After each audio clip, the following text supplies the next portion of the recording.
Bonjour et bienvenue sur notre chaîne Agentis. Alors aujourd'hui, dans notre nouveau format d'émission Rencontre avec les pros, on reçoit avec Alain, bonjour Alain. Bonjour Olivier. On reçoit une personne qui va nous aider à répondre à une question que tous les agents immobiliers et conseillers immobiliers se posent. Comment augmenter notre flux vendeur ou acquéreur au travers des réseaux sociaux ? Alors effectivement, l'habitude des agences immobilières, en tout cas de notre corporation, c'était souvent d'aller faire de la prospection physique, de la sonnette ou alors du boitage et de la pige. Mais ce sont des tâches, on le sait très bien, qui sont redoutées par les négociateurs, par les managers. Alors peut-être que cette personne que l'on va inviter dès à présent a une ou des solutions d'une manière digitalisée, pour nous offrir un certain confort en ce qui concerne ces tâches et nous apporter, comme tu disais Olivier, un flux supplémentaire d'acquéreurs, de vendeurs et de data. Ouais. Il est temps de la recevoir tout de suite.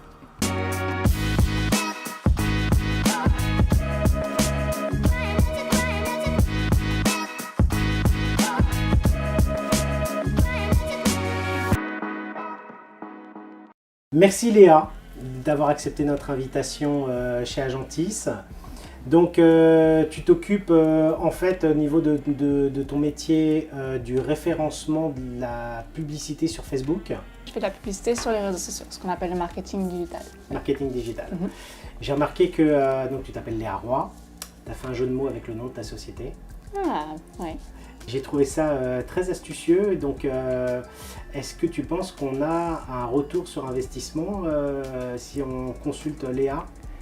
Tout dépend de comment est-ce qu'on utilise la publicité sur les réseaux sociaux.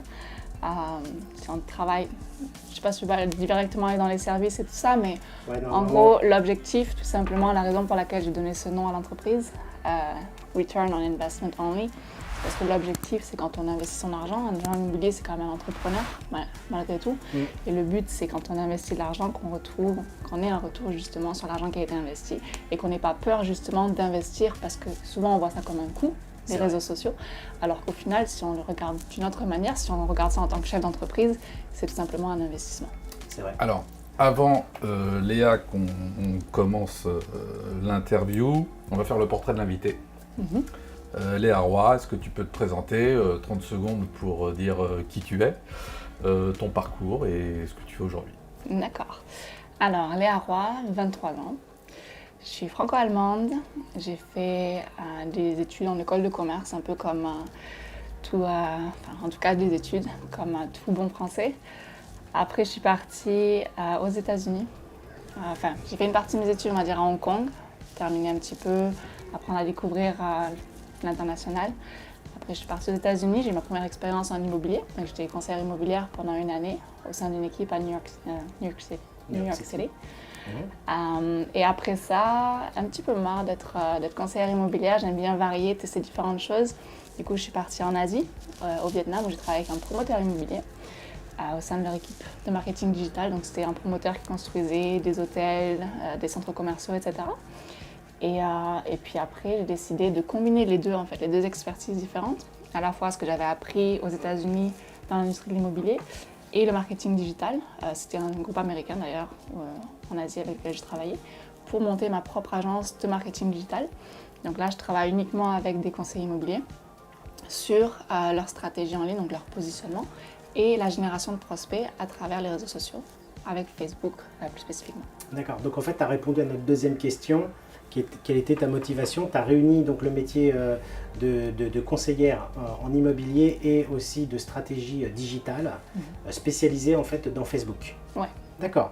Donc ça en fait, tes deux motivations, c'est qu'est-ce qui t'a plu dans ce domaine-là au niveau du digital? J'ai envie de dire l'opportunité. Je pense qu'il y a énormément d'opportunités aujourd'hui dans ce domaine-là. Surtout dans l'industrie de l'immobilier qui peut être un petit peu traditionnelle. Et j'ai vu, je suis quelqu'un qui adore me former, donc je me suis beaucoup formée par moi-même, apprendre comment est-ce qu'on devient chef d'entreprise. Et je me suis trouvé un coach aux États-Unis qui s'appelle James Rambert. Et c'est lui qui justement il a une grande agence de marketing digital qui m'a formée, qui me suit. Ça fait 1 an qu'il me suit maintenant au quotidien. Donc je suis très adepte, justement, on parlait tout à l'heure de du fait d'enseigner, d'apprendre aux autres et de continuer à se former après avoir suivi un cursus scolaire, parce qu'au final, on est quand même des étudiants tout au long de sa vie. C'est vrai. Et justement, en formant comme ça, j'ai vu qu'il y avait une opportunité, puis c'est quelque chose qui me plaît beaucoup, notamment le côté psychologie. Parce que la publicité, ça peut avoir une connotation un petit peu négative, mais au final, c'est comprendre comment les gens fonctionnent, qu'est-ce qui va susciter des émotions, et qu'est-ce qui va faire qu'on va pouvoir leur proposer le service dont ils ont besoin, et pas juste faire du forcing et essayer de vendre quelque chose. Parce qu'un agent immobilier, c'est pas ça. S'il essaie juste de vendre, ça fonctionne pas, s'il y a le côté humain avant. Tu as fait quelques mois dans l'immobilier. Ton travail et tes compétences t'auraient permis de travailler dans un tas de domaines, plusieurs clients, que ce soit la restauration, l'immobilier, le marketing, le sport, bon bref, tous ceux qui veulent avoir une visibilité et récupérer des clients par le digital. Mais là, il faut bien comprendre qu'en ce qui te concerne, tu es monoclient, c'est-à-dire que tu t'adresses tes clients sont les agences immobilières, les promoteurs, les réseaux, mais en définitive, ça reste de l'immobilier. Pourquoi ? Je suis une grande adepte de la spécialisation. Je pense que on a beaucoup d'agences de marketing digital. C'est l'ère d'aujourd'hui. Beaucoup de jeunes de notre âge qui montent leurs agences et qui font un petit peu de tout dans tous les domaines. Donc à la fois en même temps de l'IMO, de la restauration, du sport, etc. Et je pense que si on veut vraiment être bon dans ce qu'on fait, c'est important en anglais on dit focus, se concentrer sur un seul domaine. Donc pour moi, c'était juste une évidence, en fait, le fait d'avoir travaillé dans l'industrie de l'IMO et le fait d'avoir travaillé dans le marketing digital, de combiner les deux et de vraiment exceller dans ce domaine-là. Parce que pour avoir un retour sur l'investissement, il faut quand même se concentrer et faire le travail correctement plutôt que d'avoir son attention qui soit arrivée sur plein de choses différentes. Donc c'est vraiment la raison pour laquelle j'ai choisi l'industrie de l'immobilier. Le traditionnel, en fait, et je ne sais pas si je peux te poser la question comme ça, c'est très pénible d'en faire. Parce que ça demande qu'il fasse pas trop moche, ça demande qu'on puisse déjà, quand on va aller joindre, taper, que les clients soient là. Et aussi le fait que des fois il y a des gens qui nous raccrochent au nez, et puis quand on met des flyers, on n'a pas de retour. C'est-à-dire on ne sait pas s'ils l'ont jeté à la poubelle, s'ils l'ont lu, tout ça. C'est une question qu'on me pose très souvent. Digital contre traditionnel, est-ce que j'arrête toutes les méthodes traditionnelles pour me concentrer uniquement sur le digital ? Ma réponse c'est non. Tout simplement parce qu'on ne dépend jamais d'une seule méthode de prospection. C'est la règle de base. Je pourrais dire à tout le monde, moi je fais du Facebook, concentrez-vous que sur du Facebook, votre business peut dépendre que de ça, et je ne le conseillerais absolument pas. Je leur dis toujours, il y a au moins 2-3 méthodes différentes de prospection. C'est important parce qu'on ne sait jamais ce qui peut se passer dans tous les cas, donc c'est bien d'avoir différentes sources. Donc en général, Facebook ça peut en être une, c'est pas pour tout le monde non plus. Ceux qui veulent s'y mettre, il faut comprendre la plateforme. Parce que quand on fait quelque chose, il faut comprendre pourquoi on le fait, comment ça fonctionne. Donc il faut vouloir investir de son temps pour vraiment comprendre comment ça marche. D'accord ? Donc ceux qui n'ont pas envie d'investir leur temps et pas comprendre comment ça fonctionne, restez à vos méthodes traditionnelles. D'accord ? Du coup, les digital based traditionnels, je pense que c'est important quand même d'avoir les deux parce que le digital ne remplacera jamais l'être humain. Un agent immobilier, à la base, c'est quand même un guide. On a besoin d'avoir un agent immobilier pour faire une transaction. Il n'y aura jamais juste quelqu'un qui viendra acheter en ligne sa première maison parce qu'il y a un côté émotionnel, on a besoin d'être accompagné, on a besoin d'être suivi. Et c'est là où le côté humain est extrêmement important. Donc il faut arriver à combiner ces deux méthodes.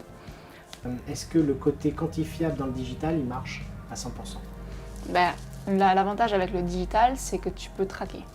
Tu as tout, tu fais des tests quand tu fais des campagnes publicitaires. Donc tu mets différents types d'annonces, tu fais différentes audiences, tu t'adresses à différentes personnes. Puis après, tu es capable de voir les statistiques, de les lire et de regarder, ok, ça a fonctionné, ça n'a pas fonctionné. Du coup, je duplique, je continue avec ce qui marche et puis j'enlève ce qui ne fonctionne pas. Après, ce qui est la petite nuance qu'il y a par rapport au digital, c'est que souvent on pense, je vais utiliser les réseaux sociaux pour vendre mes biens immobiliers. D'accord ? Bien souvent, on a l'impression que je vais mettre mes annonces comme je mettrais une annonce pour dire que j'ai un bien à vendre. Sauf que ce qu'il faut retenir, et c'est souvent la misconception, on dit en anglais. Une erreur de conception ? Ouais. C'est qu'on pense justement qu'on va pouvoir réussir à vendre sur les réseaux sociaux. Sauf qu'on n'est pas sur Facebook pour acheter un bien immobilier. C'est vrai. Ça, c'est la première, c'est la règle de base. Donc tous les agents immobiliers qui pensent qu'ils vont utiliser Facebook comme moyen pour vendre leur bien, qui disent nouveau bien en exclusivité, il coûte tant, il y a tant de chambres, etc. C'est pas la bonne approche à prendre. Tout simplement parce que les gens vont sur les réseaux pour se divertir. pour être guidé. Et c'est là vraiment que, en fait, le métier d'un agent immobilier, qu'il soit dans les ruelles quand il est en train d'aller serrer les mains, c'est d'être au final un guide local. Quand il va parler avec des gens, il les informe sur les parcs qu'il y a dans le secteur, les transports en commun. Il va vraiment leur parler de la communauté. Et sur les réseaux sociaux, ça devrait être exactement la même chose.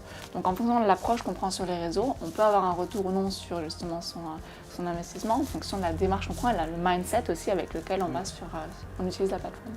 C'est très important ce que tu dis là parce que, en fait, sur Instagram, si je regarde mes confrères ou sur Facebook, je vois, ils ont vendu, ils posent devant le panneau vendu ou ils partent en prospection, ils partent avec le flyers. Ils ont des photos en fait figées. Ce que tu es en train de dire, c'est qu'il faut qu'on passe pour raconter une histoire comme si en fait on rencontrait les clients en réel, mais enregistré peut-être sous un format vidéo. Raconter en fait, peut-être leur donner des astuces pour vendre, des astuces pour acheter, des conseils, leur montrer un effet de réussite et d'échec de ce qu'on vit au quotidien. Ouais, c'est une approche. Moi, j'aime bien leur montrer ça comme ça pour ceux qui connaissent un petit peu les grandes villes comme New York. Je leur dis toujours qu'être un agent immobilier sur Facebook, c'est comme se retrouver dans Times Square, donc une grande ville avec des panneaux publicitaires partout, des gens partout et un brouhaha, un gros brouhaha. Et en fait, pour pouvoir sortir du lot et se distinguer, c'est extrêmement difficile pour un agent immobilier.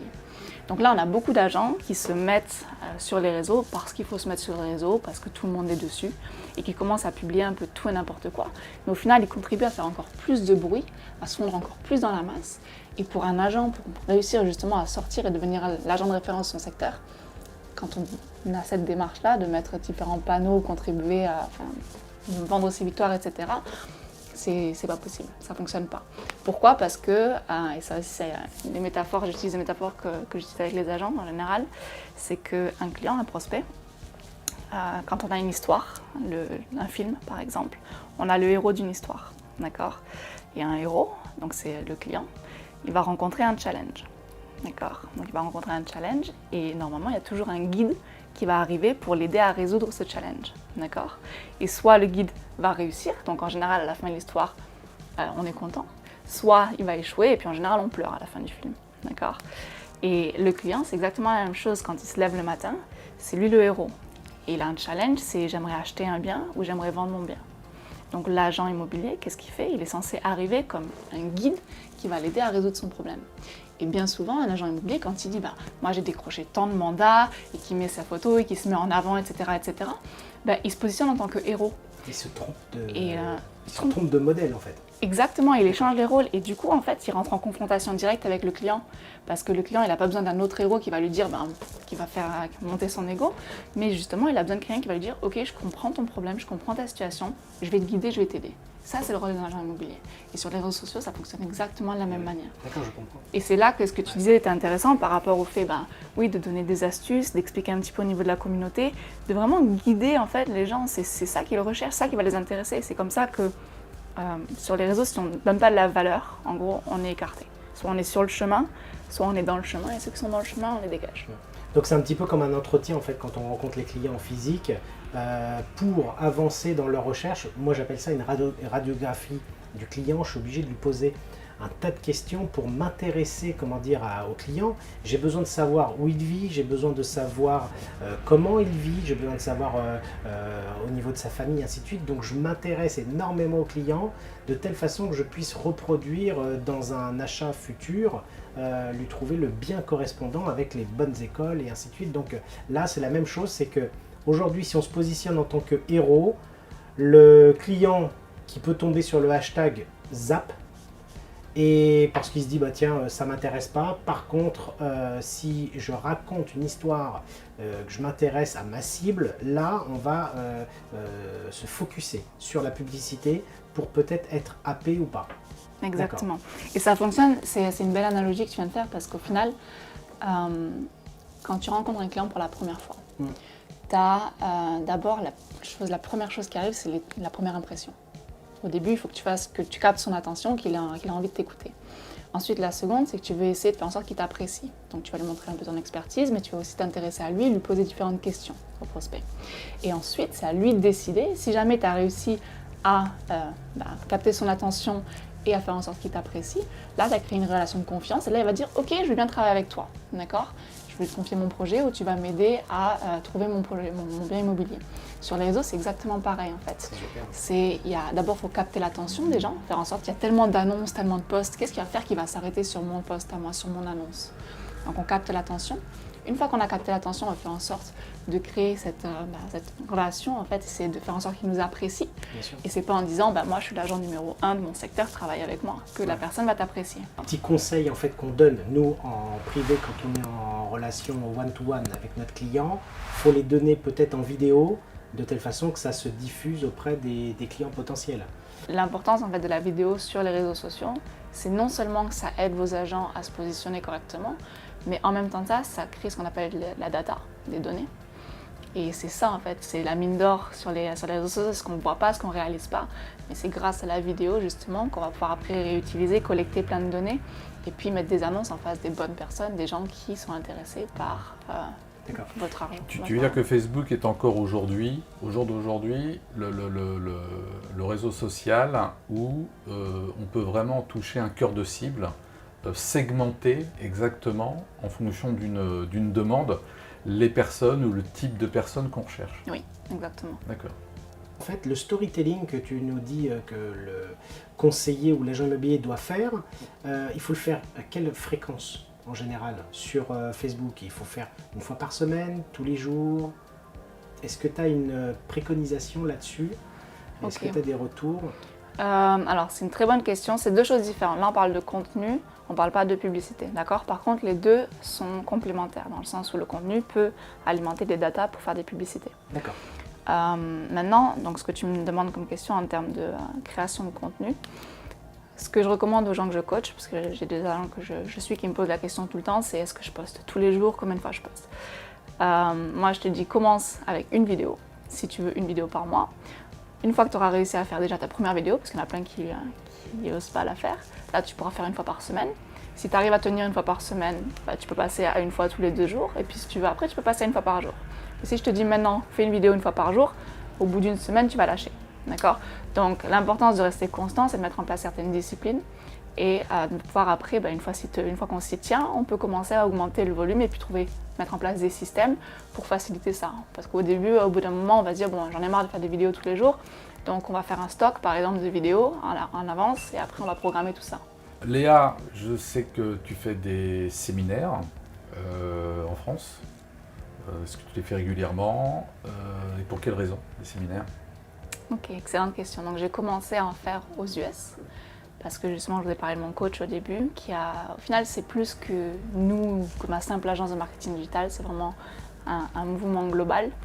Et moi, je travaille avec plein d'autres marketeurs digitales qui sont exactement comme moi, qui font la même chose que moi aux États-Unis. Et notre objectif, notre mission, en gros, c'est d'aller informer un maximum d'agents immobiliers. Donc, j'ai commencé à aller avec ma team aux US. On est allé dans différentes agences pour former des agents. Et du coup, j'ai décidé aussi de faire la même chose en France. Donc de commencer d'aller dans différentes agences et puis d'informer un maximum d'agents parce qu'au final, c'est en changeant, en donnant une autre perspective aux agents, leur montrant une autre manière de pouvoir travailler, qu'ils peuvent appliquer ou non, qu'on peut vraiment impacter une industrie en entier. Donc j'ai commencé à faire en effet des séminaires aussi en France pour impacter un maximum d'agents immo. D'accord. Et les projets pour le futur proche? Il y a eu une transition parce qu'au début, je faisais ce qu'on appelle du done for you, donc je faisais le service, c'est moi qui générais les prospects pour les agents immo. Maintenant, j'ai vu qu'il y avait une certaine demande de se former. Beaucoup d'agents immobiliers souhaitent apprendre comment le faire par eux-mêmes. Donc récemment, à la fin de l'année dernière, j'ai commencé à faire ce qu'on appelle des bootcamps en anglais sur une semaine où en ligne, je les forme directement. Derrière mon écran, ils peuvent apprendre comment faire leur propre campagne publicitaire. Et on ne parle pas de boost ici, c'est vraiment une campagne. Les bootcamps, c'est vraiment en e-learning. C'est une formation en ligne où les gens sont derrière leur écran avec moi. C'est un petit groupe D'accord. exclusif. En live. En live, on appelle ça, on fait à travers Zoom, donc ils me voient comme un Skype en fait. On fait un Skype et puis moi je les forme sur 2 heures par soir pendant une semaine sur comment, où est-ce qu'ils vont cliquer, quel est le mindset qu'il y a derrière aussi, parce que c'est très important. Quand j'enseigne quelque chose à quelqu'un, j'aime bien qu'ils comprennent pourquoi est-ce qu'il fait ça et comment ça fonctionne. C'est évident. Et du coup, c'est différent. C'est quelque chose qui est vraiment exclusif. Il n'y a que les gens qui font partie de ma formation qui ont accès à ce bootcamp. D'accord. Est-ce que tu prodigues là comme conseil? Est-ce qu'on peut accéder à la chaîne, j'en sais rien moi, e-learning de Léa et on se connecte et on revoit tous les bons conseils, les tutoriels pour pouvoir apprendre nous-mêmes à faire ça à travers un abonnement, quelque chose comme ça? Ils peuvent suivre la formation. Donc les agents peuvent s'inscrire. S'il y en a qui sont intéressés, ils s'inscrivent. J'en fais ça normalement à peu près mensuellement, ça dépend des mois, mais en général ils s'inscrivent et puis comme ça je les mets dans un groupe où après donc on passe une semaine ensemble et après ils ont le contenu, ils ont accès à ces différentes vidéos comme un cours après en ligne. Donc s'ils veulent implémenter tout de suite ils peuvent, s'ils veulent implémenter plus tard ils peuvent aussi. D'accord. Et ça c'est juste sur une semaine et après par rapport à la vision du coup, j'ai des gens qui apprennent, comme tout le monde, il y a des gens qui apprennent et qui n'implémentent pas forcément. Et il y en a d'autres qui ont compris la notion d'être coachés, qui veulent être mentorés, comme moi je le suis aux US. Et que du coup je peux suivre en continu et on regarde ensemble, on travaille sur leur stratégie, sur leur positionnement et puis je les suis sur le long terme, sur leur évolution, en fonction de ce qu'ils souhaitent faire sur les réseaux. Donc finalement, à distance, tu gardes le côté très humain du coaching pour les accompagner jusqu'à la réussite, enfin, jusqu'à plutôt le passage à l'action de leur contenu. Pour moi, c'est très important d'avoir cet échange en fait. Parce que je pourrais juste faire des vidéos que je tourne, mettre sous forme de cours et puis vendre le cours. C'est possible, il y a plein de gens qui font ça. Sauf que ce que j'aime bien durant ces bootcamps, ces petites sessions, c'est que c'est très interactif et ils peuvent me poser toutes les questions qu'ils ont. Et on a besoin de ça, on a besoin d'un certain contact humain, de pouvoir échanger avec la personne en face. Eh ben, merci à l'équipe. Là, je trouve que cette interview est vraiment très intéressante. C'est surtout, en fait, cet apprentissage là qu'on vient de faire. Finalement, je pensais d'une manière, en survolant, connaître, mais j'ai appris quand même pas mal de choses. Donc, j'ai peut-être hâte là de tester les bootcamps. J'aimerais aussi laisser peut-être le mot de la fin à Léa. Qu'est-ce que tu voudrais dire, à ceux qui nous écoutent là actuellement pour leur donner envie de passer à l'action? Ok. Je pense que le message le plus important à retenir, c'est que un conseiller immobilier, c'est quand même avant tout un entrepreneur, un chef d'entreprise. Et qu'un chef d'entreprise, ça investit dans son business. Quand je dis investir, c'est à la fois investir dans son savoir, donc connaître, savoir les outils qu'on utilise, comment est-ce que ça fonctionne, et après investir dans différentes techniques et passer à l'action, les implémenter, tester et voir ce qui fonctionne pour nous. D'accord. Donc l'objectif, moi je pense que l'objectif primordial, si on veut pouvoir grandir son business, un agent immobilier, s'il est pendant 10, 20 ans dans le business et qu'il est encore tout seul, c'est qu'il n'a pas encore vraiment compris qu'il y avait des opportunités, qu'il y avait un potentiel justement après de laisser quelque chose derrière soi et de pouvoir se retirer au fur et à mesure du business. Et pour avoir cette possibilité-là, il faut avoir en tête que quand je suis chef d'entreprise, il y a certaines choses, il faut que je connaisse mon business, mais il y a certaines choses que je vais pouvoir aussi peut-être déléguer après, former une équipe, avoir des gens qui me rejoignent éventuellement. Et ça, je pense que c'est le côté qui manque un petit peu dans cette industrie, parce que quand on construit un business, quand on commence à explorer d'autres domaines et à tester d'autres choses, c'est là où vraiment ça devient intéressant, que ça devient passionnant, et qu'on aime ce qu'on fait davantage, je pense. Merci Léa pour cette interview et puis je vous dis à très bientôt. Donc on mettra dans la description toutes les coordonnées pour rejoindre Léa et puis j'espère que vous pourrez débattre en laissant vos commentaires et à très bientôt. À très bientôt. Au revoir.